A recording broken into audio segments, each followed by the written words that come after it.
Well, it's great to have you on here today. And as I said, Maggie is going to talk about several different things. So I'll just kind of let you start at what you would like to talk about first. Okay, well, first I'll talk about the integrated pest management system, and that's our system of pesticides. People are worried about pesticides everywhere these days, and the state has a program called Integrated Pest Management System, and it's run for us out of UCI, University of California, Irvine, and you can go to their website and look it up. It's all state regulated. It's ecologically based, integrated, and the idea is to start solving the pest problem at the lowest possible level so that we have the least impact on our ecology. So they'll start with very, very simple things first, and I'll talk about those later, and move up until you use more and more stronger pesticides, but they try all kinds of things first. Okay. Every pesticide we use here has been approved by state and federal environmental agencies, and they're applied according to the label. They're monitored, and when we apply them, we report it to the OC Orange County Agricultural Commissioner's Office. Every technician applying pesticides is state certified by the Department of Pesticide Regulation. They're renewed in certification every 2 years. They have to take 20 hours of training every 2 years, and they have to be tested. They need to be on their toes, and they need to wear their protective gear when they're out work. Some people are frightened by that. They think, oh, if they're wearing that protective gear, they must be really spreading bad stuff. But the stuff that we get is so minute compared to what they're facing spraying every day for an hour with this stuff. So they are required to wear that gear. It's not because it's extremely hazardous for us, it's because the prolonged effects for them would be disastrous if they just sprayed. Right. We have people in the village who are very sensitive to pesticides, and so we do notify them when we're going to be spraying in their area. And we put those notices on TV 6 on the bulletin board. They're also on the Globe. And then we have a phone number that you can call each week. There's an update. It's 949-268-2310. And that's on the website also. You can find this information out on the website. When they spray an area, the technician will come out. He will mark his area first that he's going to spray. Then he'll spray. Then he'll go away for a while and do his other areas. When he thinks, he'll come back and check on your area. And when he thinks it's safe for pets and people, then he will remove the flags. But if it's not dry yet, he'll go away and work somewhere else and come back, and he'll be checking. So if you see those flags around, please don't bring your pets on the property, and don't walk through the property. It's best. I mean, your exposure will be minimal, but it's best not to have any exposure. Exactly. Yeah. So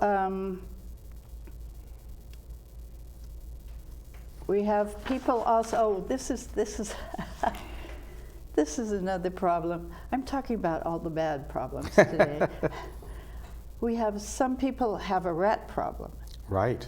And they think, oh my gosh, the village is full of rats. Well, it's not really full of rats. We do have occasional occurrences, though. But rats are usually a product of something is wrong here, something is out of balance. Like they have a food supply that is suddenly available, or they have a good nesting place that they have just discovered. And so if we watch for hoarding, and if we watch for clutter in our areas, we will probably cut the rat problem down. Also, if we're careful with our trash, get it into the trash container. And if we're careful with our storage units, we can cut this problem way down. So the primary problem is food. Now, if the rats find food at the top of a palm tree, that's a problem because they will come down from the palm tree, then they'll look for a nice place to stay. And they'll go to the carports and they'll look in the carport. And if your carport is not sealed in the back, and many of them are not, and your items are not stored in locked plastic containers or metal containers with snap-on lids, then the rats can get in those things and make nests in your clothing or whatever it is, your paper, whatever it is you have stored in there. They say, gee whiz, they buy a little corner off the cardboard box, they're in, and then they run up the palm tree. Well, we can put the collars around the palm trees, which will keep the rats out of the trees, and that cuts their food supply. And then the rats will not go away unless they have a wonderful place to stay, like in your unit, in your carport unit. So the carport units are an improvement, so they're up to the resident to manage and take care of, and they're not the workplace of United to care for them. Now they will help you in certain areas, but United, what United will do, and anyone will do, is they send out someone to inspect, see where find the food source for the rats. That's number one. And then they try to find where the nesting places are. And if that's your place, they'll talk to you about it and tell you how to have it. Exactly. And so all of these things can be controlled better if your stuff is stored in those plastic containers with tops or metal containers with tops.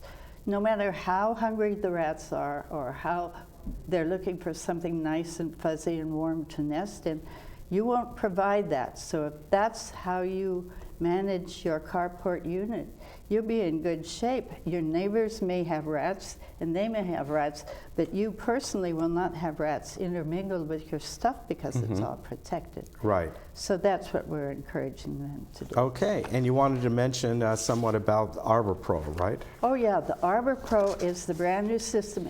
I mean, I'm thinking about it and I'm thinking, my goodness, it's almost a yearbook for trees. Right. All of our trees are in there. They have a picture, they have the height, they have the circumference, they have the condition of the tree.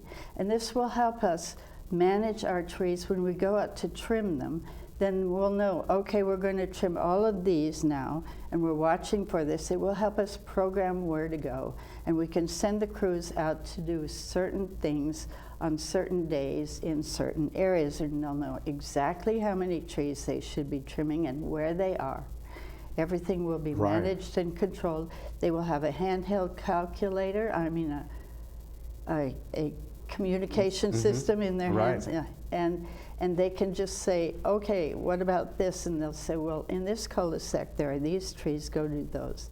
Yeah. And so it would be much more effective for United to do that. Yeah, it's going to be a great benefit. It will be a great benefit, yeah. All right, well, I appreciate you coming on, and thank you for the update, especially about the pesticides. It's good advice. You see those flags out, just stay away. And obviously the reason the people are covered is because they work with that on a daily basis. Right. So it's a lot different for them. They have to make sure they're protected. Good to see you. Nice to see Thank you. you. We'll see you again soon, I'm sure. All right. All right, Thank you very and you much. take care. And just a reminder, remember starting on, Tuesday of next week, the board meetings are going to be for 2 to 3 months. They're going to be held over at City Council chambers, right? Right. All right. We hope we get all the people there at the right time in the right place. Right, exactly. All right, thank you, Okay. Maggie. We'll be Thank right you. back.